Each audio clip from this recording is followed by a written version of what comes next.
Ion episode 84। Police station में अंधा बनकर आया नौजवान कोई और नहीं बल्कि सोनिया जासूस थी। उसने बड़ी चालाकी से अभिमन्यु को चिट्ठी द्वारा ये बता दिया था। दीनदयाल जब थका हारा चौकी आया तो इंस्पेक्टर नकुल ने उसे खूब जलील करते हुए उसे नौकरी से निकाल देने की धमकी तक दे डाली। वहीं अभिमन्यु ने सोनिया जासूस को चिट्ठी देकर अपना मकसद बता दिया था, जिसको पूरा करने सोनिया निकल चुकी थी। भरी दोपहरी में घाघरा चोली पहने हुए एक नौजवान लड़की चेहरे पर घूंघट डाले किसी एक खास घर की ओर जाते हुए नजर आ रही थी। सड़क पर चलने वाले लोगों की जब नजर उस लड़की पर पड़ी तो वो सब थोड़ा चौंक गए थे, क्योंकि उन्होंने ऐसे कपड़े पहने किसी भी लड़की को चकिया गांव में पहले कभी नहीं देखा था। वो लड़की किसी और गांव की लग रही थी। लड़की ने उन सब की निगाहों को नजरअंदाज किया और अपने रास्ते चली जा रही थी। उसने अपनी कमर में एक गठरी दबा रखी थी। वो नौजवान लड़की चलते चलते एक बड़े से घर के पास रुक गई। वो घर सरपंच का था।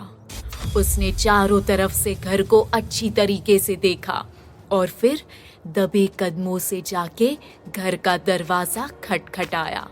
कुछ देर बाद कुलदीप ने दरवाजा खोला। घाघरा चोली और घूंघट में उस लड़की को सामने देखकर कुलदीप थोड़ा हैरान हो गया था। उसने घूंघट के अंदर झांकने की कोशिश करते हुए धीरे से पूछा, कौन हो तुम? लड़की ने बड़ी प्यारी आवाज में कुलदीप को जवाब दिया, साहब मैं जामनी हूँ, लेकिन सब मुझे प्यार से जमुनिया बुलाते हैं। कुलदीप असमंजस में पड़ गया। वो किसी जामनी या जमुनिया को नहीं जानता था। उसने कहा, कौन जमुनिया? मैं तुम्हें नहीं जानता, तुम यहाँ क्यों आई हो? ये सुनकर जमुनिया चौंक गई। उसने घबराहट भरी आवाज में कहा, लेकिन साहब जी, आप ही ने तो मुझे यहाँ बुलाया है, भूल गए क्या आप? कुलदीप ने पहले कुछ पल सोचा, फिर गुस्से में वो बोला, बकवास बंद करो अपनी। मैं तुम्हें क्यों बुलाऊंगा? जिंदगी में पहली बार देख रहा हूँ तुम्हें। लगता है तुम गलत पते पे आ गई हो। कुलदीप को उस लड़की पर बहुत गुस्सा आ रहा था, जिसे उसने जिंदगी में पहले कभी नहीं देखा था। कुलदीप की बातें सुन जमुनिया उदास हो गई और बोली, भलाई का तो जमाना ही नहीं रहा।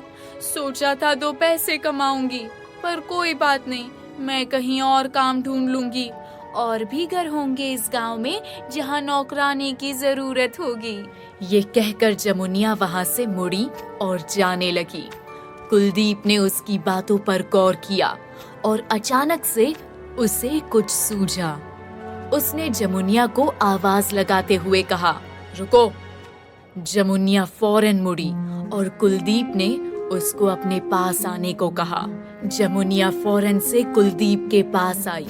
कुलदीप ने उससे पूछा, तुम्हें कैसे पता हमारी नौकरानी भाग गई है? जमुनिया सर पीटते हुए बोली, हाय बजरंगबली, कैसे समझाऊं? जब एक नौकरानी भागती है तो सारी नौकरानियों को पता चल जाता है, और आपके ही घर से किसी ने खबर भेजी होगी तो मैं आ गई। लेकिन अगर आप नहीं चाहते कि मैं यहाँ काम करूँ तो बता दो जल्दी, टाइम नहीं है मेरे पास। कुलदीप ने जमुनिया को ऊपर से लेकर नीचे तक देखा और गहरी सोच में पड़ गया। सरपंच के घर में एक नौकरानी की बहुत जरूरत थी। इतना ही नहीं, कुलदीप को पता था कि इंस्पेक्टर नकुल को भी अपने काम करवाने के लिए एक नौकरानी चाहिए थी। कुलदीप नहीं चाहता था कि इंस्पेक्टर नकुल किसी भी वजह से उसके घर से निकल जाए। नकुल का उसके घर में ही रहना बहुत जरूरी था, क्योंकि नकुल को उनके अफीम के धंधे के बारे में सारी खबर थी। सरपंच और कुलदीप उस पर कड़ी नजर रखना चाहते थे। जमुनिया कुलदीप को अपने ख्याल में खोए निहार रही थी। जब उससे और बर्दाश्त नहीं हुआ तो वो बोली, क्या सोच रहे हो साहब? जल्दी बोलो, रखना है काम पे कि नहीं? कुलदीप ने उसे फौरन कहा, हाँ, अब अंदर आ जाओ जल्दी से। कुलदीप जमुनिया को अपने घर के अंदर ले गया और दरवाजा बंद कर दिया।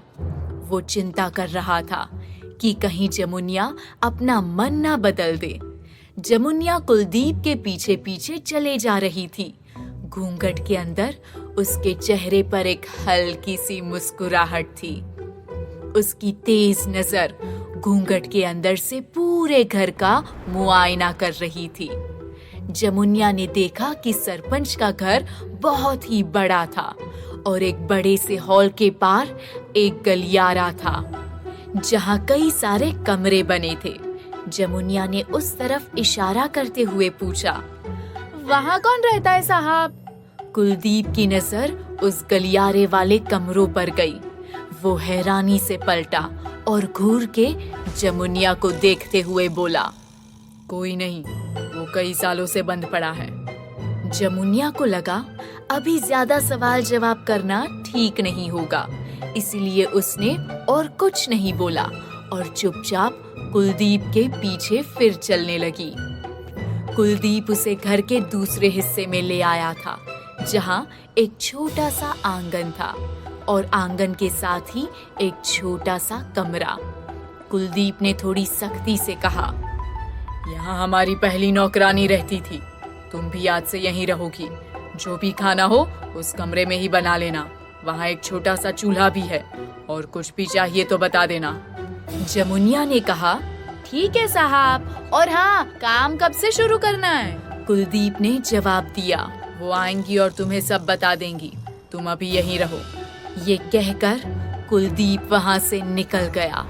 जैसे ही कुलदीप निकला, जमुनिया ने अपने चेहरे से घूंघट हटाया और चारों तरफ नजर घुमाने लगी। जमुनिया के भेष में आई वो बहरूपिया सोनिया जासूस ही थी। उसने मुस्कुराते हुए खुद से कहा, अभिमन्यु सर, आपका ये काम भी हो गया समझिए। जमुनिया बनकर सरपंच के घर में मैंने एंट्री ले ली है। अब देखना ये है कि इस घर में ऐसे कौन से राज है जो ये सरपंच और उसका बेटा कुलदीप सबसे छिपा रहे हैं। सरपंच और कुलदीप के कितने राज आएंगे सामने? क्या जमुनिया बनी सोनिया जासूस को कोई पहचान तो नहीं लेगा? अब कैसे बचाएगा सरपंच रानी का राज? जानिए कहानी चकिया की डायन के अगले एपिसोड में।